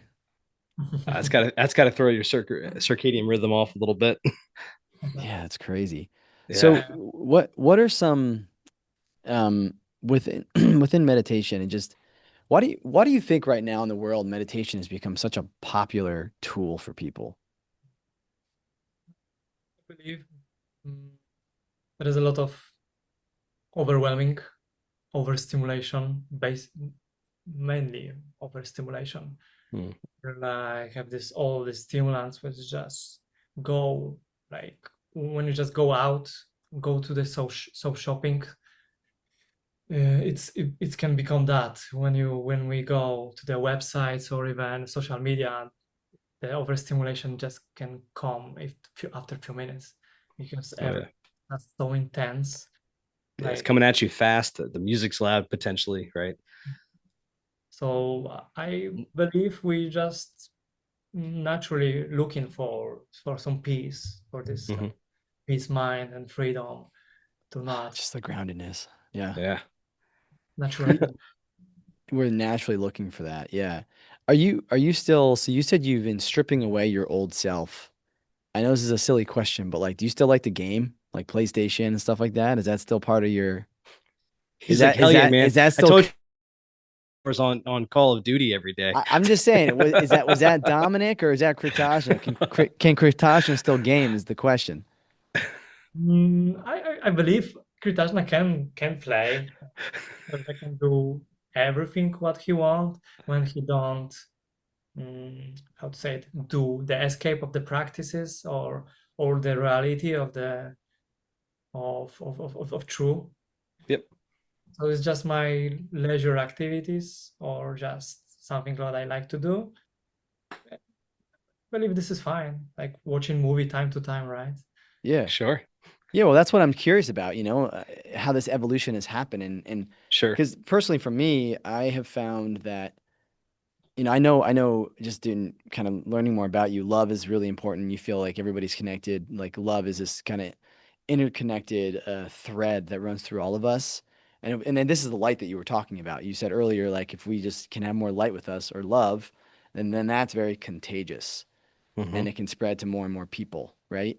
I mean, think about like little children. They are just love. They are the epitome of love and people just like no matter how rough of a person you are, you can just soften when you're around children because of that love and that meekness that they have. And you're saying that kind of as you've evolved and as Kritajna even is evolving, you are learning more about that and about what that looks like. But that doesn't mean necessarily, I mean, you're not trying to go become a Buddhist monk right now and just kind of forfeit everything. There are those people that do that, and that's great. We respect those people. Hmm. That's their journey. But your journey is not that. Your journey is to take principles that, monks teach, particularly like Buddhist monks and certain principles, and apply them. And this is one of the reason why I personally think people resonate with you so much. You are very practical. You can take these principles that are could be difficult to understand and you're filtering them through you in your life of like, hey, I'm just a dude trying to live these principles and I'm evolving. But going living in a mountain and just like living amongst other monks who are trying this whole same thing, there's a different challenge there than there is like living in the capital of Iceland, trying to have this journey, like potentially become a father one day and, figure out exactly how you're going to provide for the family. Like these are real challenges that you're not going to be forfeiting, right? Like this is, you want to continue to live your life while still trying to apply these principles. And I would say the large majority of people are going to be in a similar boat, which is Yep. again why I think they resonate with you, right? Because they say, I'm not just going to go forfeit and become a Buddhist monk. Like I'm still a father, I'm a husband, I'm a friend. I still like to go out with my buddies and enjoy wings and I like sporting events and I still like to game. And these are all important principles, but you're saying you can still apply because you said as long as Kritajna continues to live these principles, maybe help me understand that. And I know this sounds weird, but like you're gaming, how is Kritajna living the principles you've taught, while you're gaming? Mm. A great question. Whoops. And not and just because translation can come off a little bit different. Yeah, I don't explain that better. with he's not asking you in a judgmental way. Hopefully that's Yeah. not coming off that way. Yeah. It's not like, well, It's a how it's can a you legit how can you be both? That's not what he's no, no, asking no, you. not Like, at all. no. It's So a how do you're you living life. Your gaming is a well, I don't care what you're doing. Fill in the blank. You're yeah. gaming. You're at a bar with buddies, or you're at a restaurant with friends, or Yep. you're at a soccer game or whatever. And Kritajna or these individuals, I'm just using that as an example. The principles that you're trying to live. How do you find yourself tapping into those when you're gaming or whatever you're doing? I'm curious how you've kind of done that. I think it's really important because everybody who's listening to this Mhm. that's what they're dealing with. That's why this is important to know. Maybe I will begin from that because I'm part of the school, so that's me, and I'm also a monk. Mhm. But we are like we are Buddhist monk, but the modern one, what who live in the cities, to live around the people and still have a job, Mm, still expand the career, and it's totally fine in our school to become a mhm, millionaire because why not, right? Uh, when we have the money, we have a freedom. We are like our root chakra, it's stable. Mhm. Um, when you're not lost in this game of the money, when you're not lost in the game of the playing, you're mhm, totally fine. With if my teacher come here and say you have to throw out your PlayStation, I can do that, and Mhm. probably never playing again. It might be hard. It can break my. Sure. At some point, I can do that because this is like very less attachment. This is just very small part of my life. Right. sure. We can do anything what we want when we not make us suffer and not suffer of other people. And let's say I'm not dirty talking in the microphone, when I play online to other people. Like, Yeah. Right. You suck, man. So That's not the Kritajna. that's probably what you're doing though, right? You're enjoying playing the game, but you're trying not to be super aggressive and it doesn't mean you're perfect. I mean, that's Yeah. what I'm trying to say, dude. Yeah. Like, sure you're a monk. What I love about so you said you're actually a monk now, is that right? Okay. What I love about what you guys are doing is how going to live in a mountain with other monks, you're not going to be really spreading the light that as much. You living there It's in the more of an capital of Iceland, internalization. Yeah. yeah, it's this internal. You are going to a mountain, in fact, psychologically every day, and you're up there and you're trying to, but you're living among people. How else are you going to spread that light besides being out there and interacting with other people? Like that's how candles. You touch another candle, and that's how they light, right? That's how you Mhm. light another candle, and that's what you guys are doing. It sounds like. exactly. And there, one of my teachers have a saying: the best meditation is in the mall, which is I very like it, and it's a little controversial Oh because wow. mm, it's sometimes it's not about ourselves. I can go in this crowded place and be frustrated, and my energy might be disturbed. But on some point, I can plant a seed on someone's life, like this, Mhm. some kindness, what he never reached. I can give him a love what he never reached, and this might be like a seed or beginning of him really like true life, or Yeah, you maybe bump into someone, and instead of yelling at them, you're like, "It's okay." Like seriously, like Yeah. think Yeah. about that when you've bumped into people, Yep. and when they're just angry. Like I was at Last week, I was at this event in the city that I'm at. They basically, like, I'm sure any city, they open the downtown and there's a bunch of vendors selling foods and stuff. There's a guy, his wife, and a kid, I think two kids, younger kids, right? Um, this guy just had an aura of anger about him. I heard him kind of complaining behind me, and I looked behind me, and he was like talking to his wife. He's like, "Man, that person just kept running into me. Like, what the heck?" And I'm just thinking to myself, even at this point, I'm not at the level where you are, but I'm like, I would never even allow myself to get that angry about somebody running into me. That's just absurd. Right. You're in a crowded place, dude. Right. Like, go in your house if you don't want to get bumped in. You know what I mean? So, but what you're saying is in that moment, right? Obviously, you, instead of being the angry person or the person that bumped into the angry person, you could simply try to spread that love. Like, be proactive about spreading the love. Right? The best way to meditate is in a mall. Yeah, I don't know if that's a good summary of what you were saying, but feel free to continue to expand on that. Mm. Yeah, I mean that's the point. To Hmm. live around the people. Maybe no, this is not the point to live around the people, but we actually live like every other people, and we can apply all these principles on the practices, and it's very still actual. Like it's not like 3,000 years ago, and today it's have nothing to do with that because it still have a lot of to do that because it's Hmm. our Buddha nature. And Right. someone yelling at me and someone like just frustrating, I just try to perceive that person like a little child who has just suffered on some point. Mm, And this is very good way to look at people, in at least in my opinion, to just see them as child and why they acting like this, and even let them make some bad words at you, and you'll be fine. And that's much better than be a mirror of this.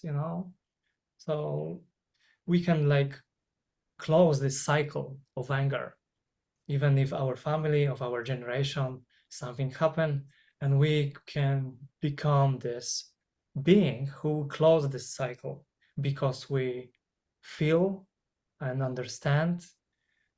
Maybe for many generation they don't have any space to feel, like really feel these true emotions, and now we have these possibilities, these places. So that's my prayer. I love the saying, and I'm sitting here, I'm thinking, Jared, if you and I went to the mall, how cool would that have been to try a meditation cycle? To go there and start something and to see how many people would join in. I mean, that is an amazing just statement to make, to say the best way to meditate is in a mall. Because if you have all of this chaos around you, it's so, I mean, that's it's incredible. I'm just picturing what that would look like in the movement. I'm wondering what that would do. And I'm well, wondering if I ever get to that point to I do that think, myself. Kritajna, you're not talking about literally going in, sitting down, and meditating in a mall, correct? You're talking about like walking through. Good. Metaphor for sure, but it's happened, to my teacher, to my also Yeah. the students, That would because be a really cool exercise, though. I mean, that's a lot of noise in a mall, right? The whole idea is like how much can you get internally with all that external stuff that's happening? yeah, Well, it's a metaphor. It's just it's life, right? Yeah, Like, yeah. Of course, it's a constantly metaphor. Yeah, constantly being bombarded. Well, regardless, I think it's cool going and actually sitting there. I think that'd be fun, like cool to see what people do. yeah. But that's a really cool metaphor. I really like what you said about the chain breaking, Hmm. right? You think about people that come from a history of some sort of abuse and how they are the chain breaker, right? Like, there are individuals that I've met in my life, and they were the chain breaker, right? Where, uh, yeah. And so you're saying the same thing about like just the anger, like, man, it's hard. I don't. It is like, I don't know why it's so dang hard. Like, why is it easier to be angry than to just freaking let it go? What do you think, man? Why do Like, people get so caught or triggered or hooked? what is that? like, like the guy that bumped in. Like, why is he caught? Why are people so hooked on those things? Like, yeah, Well, especially like him personally, like that particular thing. what do you guys teach related to that? Who do we got here? Oh, look at that little kitty.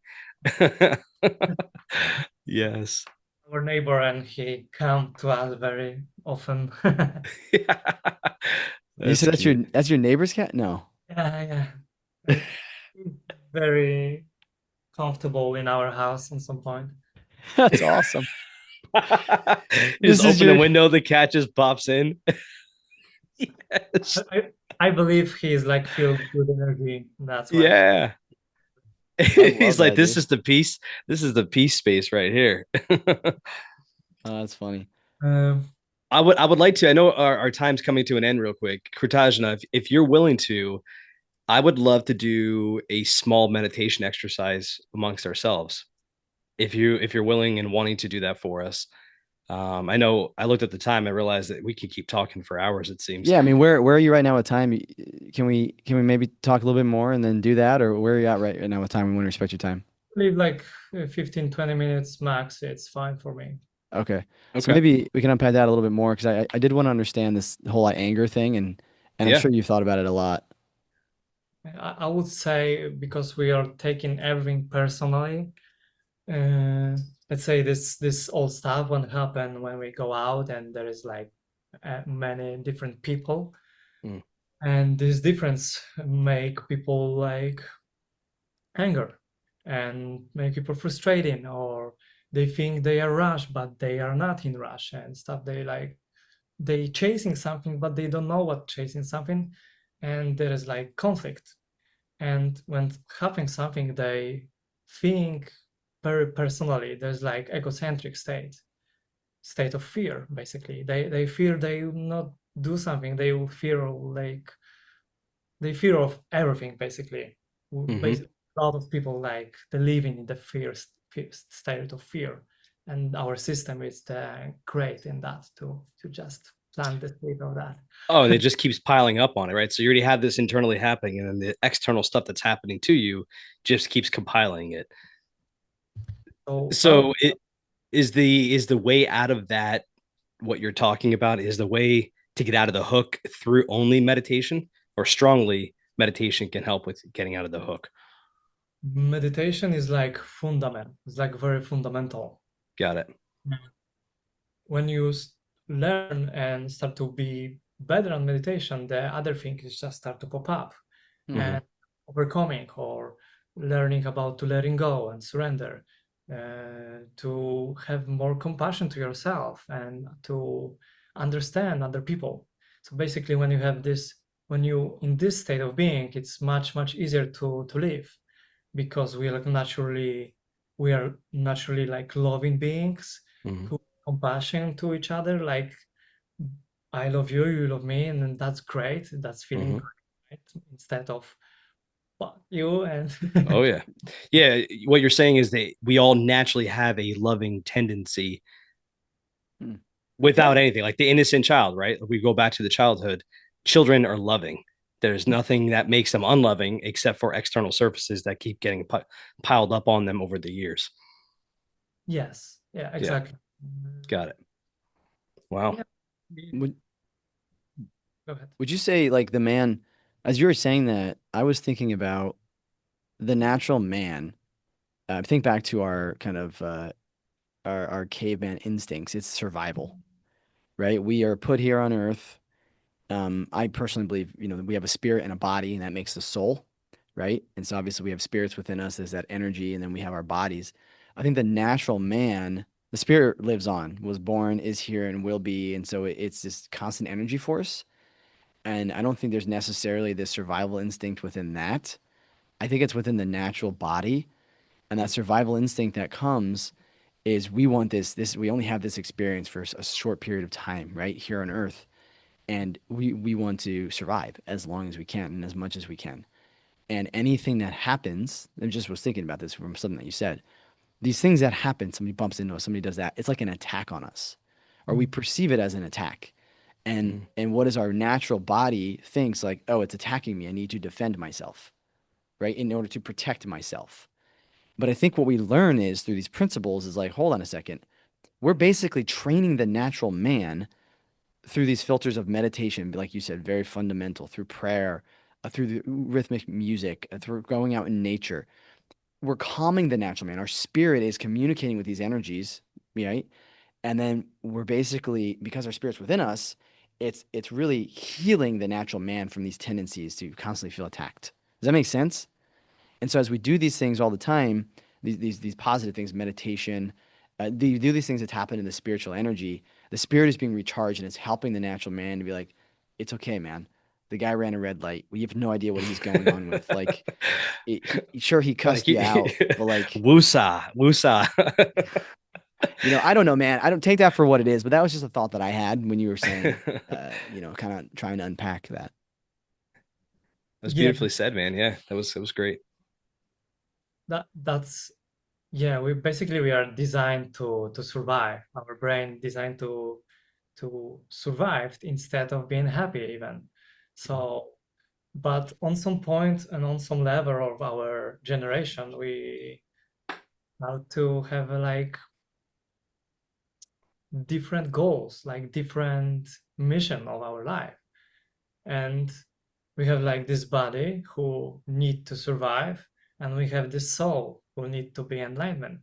And all this stuff happening because of that, probably in other lives or even in different planets or something like that. They don't have these possibilities to feel like we have, and through these feelings we experiencing and we learning, even if the word suffering.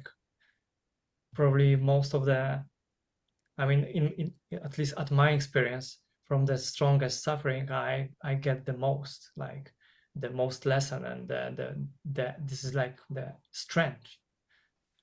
Yeah, I mean, synergetic to what you just said there, we have two very internationally popular people.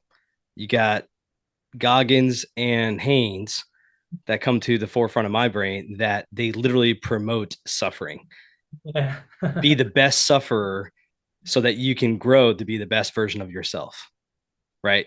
And whether they're doing that on purpose to try to be this person, it sounds like they're not. They don't give a shit about who anybody is. They're just doing this because they love suffering and they want to be the best person of themselves, not because of all the accolades that everybody else has given them. Um, that is very true with that. We have to suffer in order to grow. It just you can't have both. You can't grow without any type of suffering. How much suffering do you want to give yourself is the question, it seems. Yeah, this level of suffering. Yeah. Um, so chakras, is that part of your kind of unpacking, unblocking chakras? Is that part of your practice that you do and that you teach people to do? Yes, but I would say we mostly just focus, we put attention, we put energy on these chakras.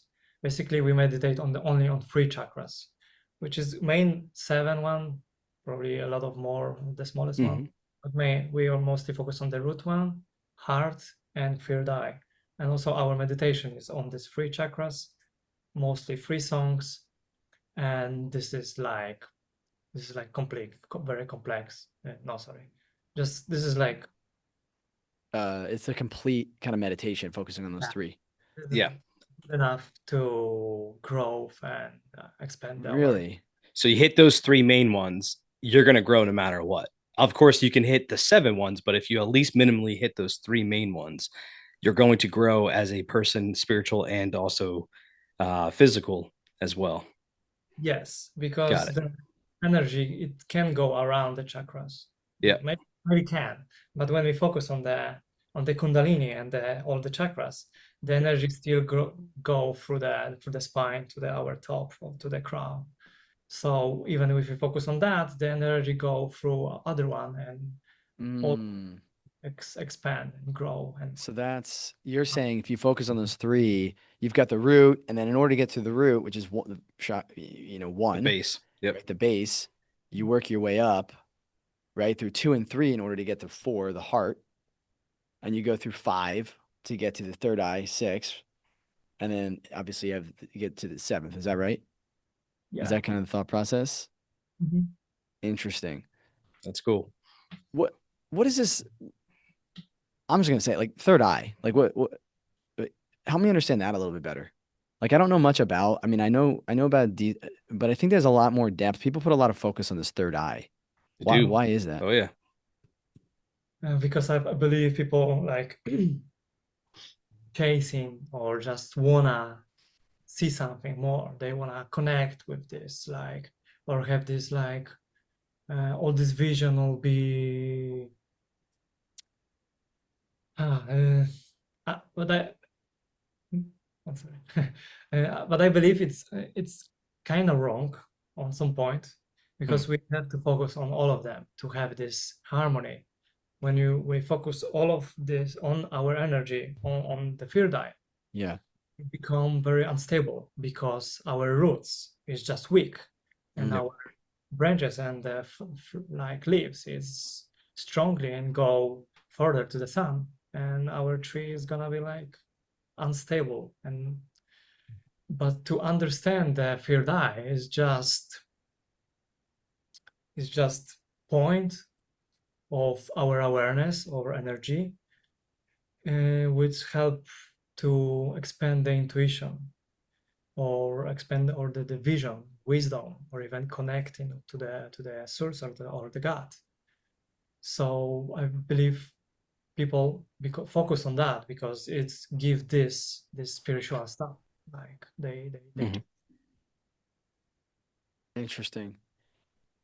But putting too much focus on that, like you said, is you're not grounded, and you kind of have to start with that root chakra and making sure that that's locked in. Is that Mhm. how you start your meditation? Are you thinking like maybe walk us through how your meditation is formatted, right? In Mhm. your mind, how you start, and then if you're open to, I mean, if there's anything else you want to share, I think we feel free to share. Other than that, maybe we just jump to a quick meditation and taking us through kind of the format of a meditation.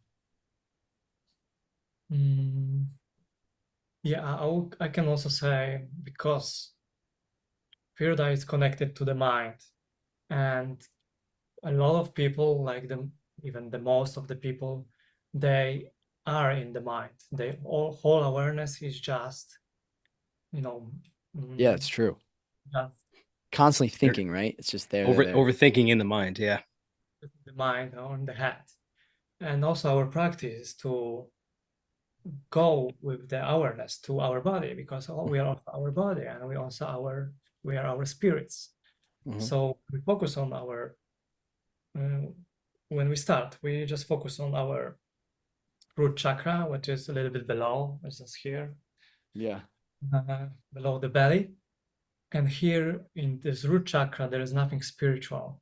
There is all the emotional stability, emotional uh, stabilizing, finances, and all like safety. So when we focus on that, all these principles on this stuff is just growing. So our Mhm. stuff is growing, and maybe even our career is growing, our personal power is growing. So basically, first truth, first song. Then we go to the second one, which is heart chakra.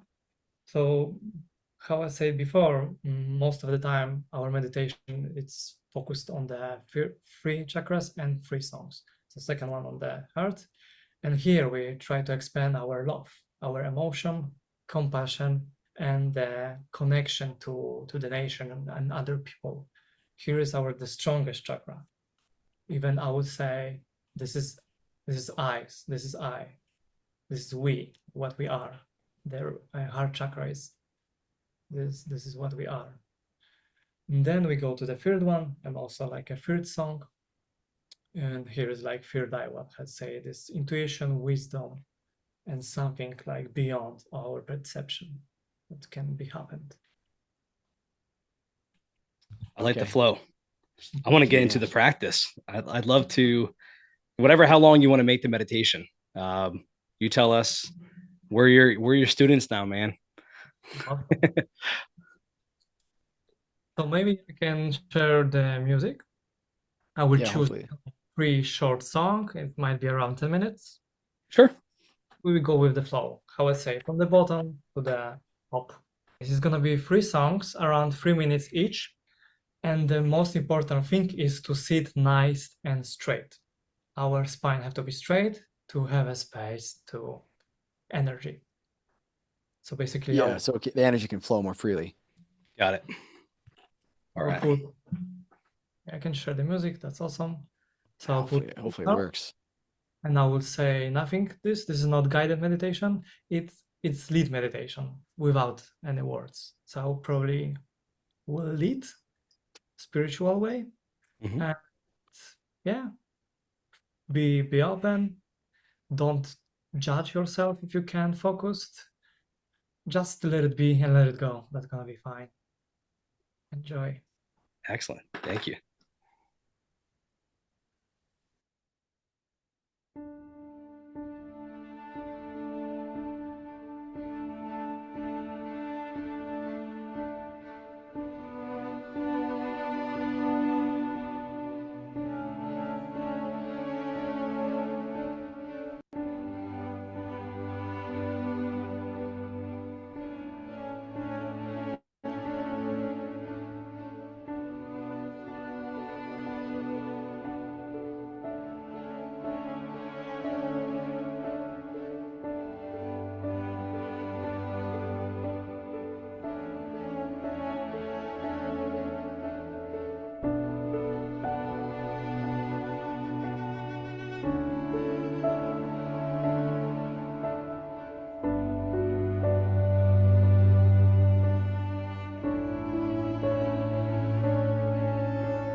Yeah. That was wonderful.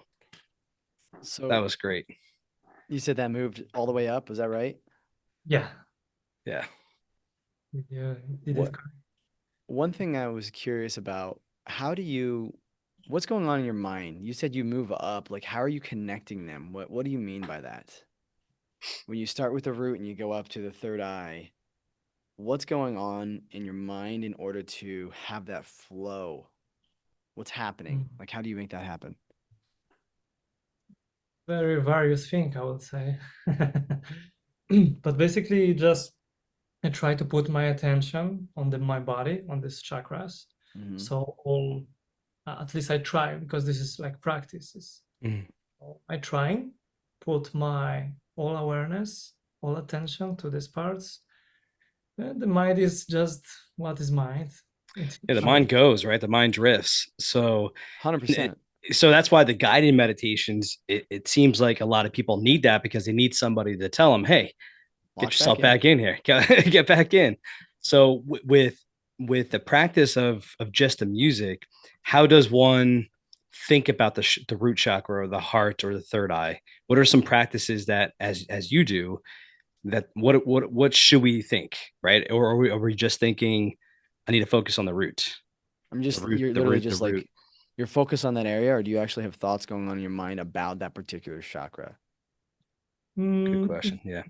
and it the mind it's have him, like him work. He just mind is doing what he can do, and And our practices is to just focus on these chakras and expand them or feel them and see. Sometimes you can feel the resentment or some blockages. And the mind in this way is just the mind, and just helps to put awareness and attention to these points. So So that's what you're doing. Okay. Do you yeah. recall one last question I have for you? Do you recall when you first started meditating, um, the drifting of how your mind goes to other things? What was the biggest hook that beginners that are meditating, what is something that can catch them back into it? So I'm thinking about I don't know, my task at work right now, but I'm trying to get into the root. So what's a good practice that you've got that can for beginners to get back into the hook of focusing just on the root chakra or the heart or the third eye? So what's one Mm, simple thing that they can do to get back into, okay, I need to focus on this now. it's very important to not be judgmental for yourself, or be gentle. It's happening. It's very natural, even for advanced meditator and teachers. So very naturally, like maybe even counting, like I disturb myself or my mind is go, but I catch that. I'm aware of that. Okay, so I slowly gentle back to what I was. So Hmm. even counting, and then you see progress after weeks. Today I'm just disturb myself 10 times, like last weeks. I Yeah. was Got it. two. Got it. Okay. Nice. Yeah, or it wasn't that long, right? Like, Yep. I've meditated enough to where the biggest thing is the judgmental part. I think the way Andy Puddicombe or whatever his name is, the guy from Headspace, however you pronounce his last name, when I first started learning the principles of meditation, they had like a little vignette where they showed a little person meditating and clouds were floating by, right? Yep. And that's the whole Yep. idea of like those are your thoughts. Like they're gonna float by and just be peaceful with yourself. Don't judge yourself. Like you're gonna be there focusing on the root chakra. Like I was doing that. For each song, I did what I thought, which was Yep. literally I just thought about my attention was there. And that was pretty much it. And then I'm sitting there thinking about the heart, like in the second song, and I'm just kind of paying attention to the area. And then, all of a sudden some thoughts come to me, right?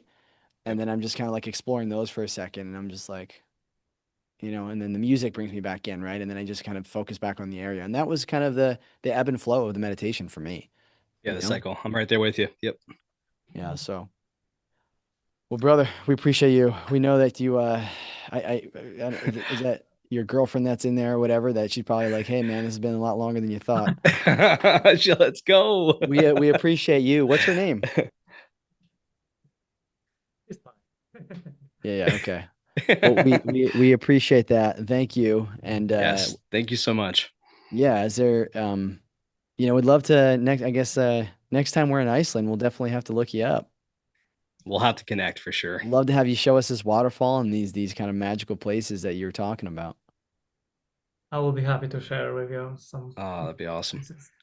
Like Definitely. a meditation trip, Jared. You guys Yeah. got golf over there, right? You got some golf courses or what? Yeah, Are in you a there. golfer? You I'm, dabble a little bit? I'm not, but it might be kind of cool if I will try. Let's do it, man. We got to plan something. Jared and I have been talking about doing a brothers trip for years. I'd love to plan something over in Iceland. That'd be awesome. Do a So, little golf trip meditation. Woo. man, they go to Ireland. So, Kritajna, best way people can learn more about you. Where do you recommend they go? Mm, I'm happy. I'm invite you to my Instagram. This is the freshest stuff there. I believe there will be become more me, like more talk heads and more stuff. From that point, you can reach to my link tree, and there it will be everything, including Excellent. Wonderful. my upcoming school community. We'll put your links up into our show description as well. Make it easy for people. Kritajna, we appreciate you. Thank you, brother. Thank Thank you for all you. the good work that you're doing and sharing this time with us. So thank you. Thank you. And Okay. thank you, everybody, for listening. Take care. Take care, everyone. Thank you so much for joining us in this episode of Oak Road Diaries. We really appreciate you, and we really, really do hope that it added even the tiniest bit of value to your life. If you felt that the conversation resonated with you, we invite you to share it, because you really never know who needs to hear this today. You can find more tools for intentional living and the 7 pillars of transformation at thehappyatrium.com, or connect with us on our socials at thehappyatrium. We'd love to see and interact with you there. Until next time, keep tending to your inner child, one breath, one step, and one story at a time. Take care, and we'll see you down the road.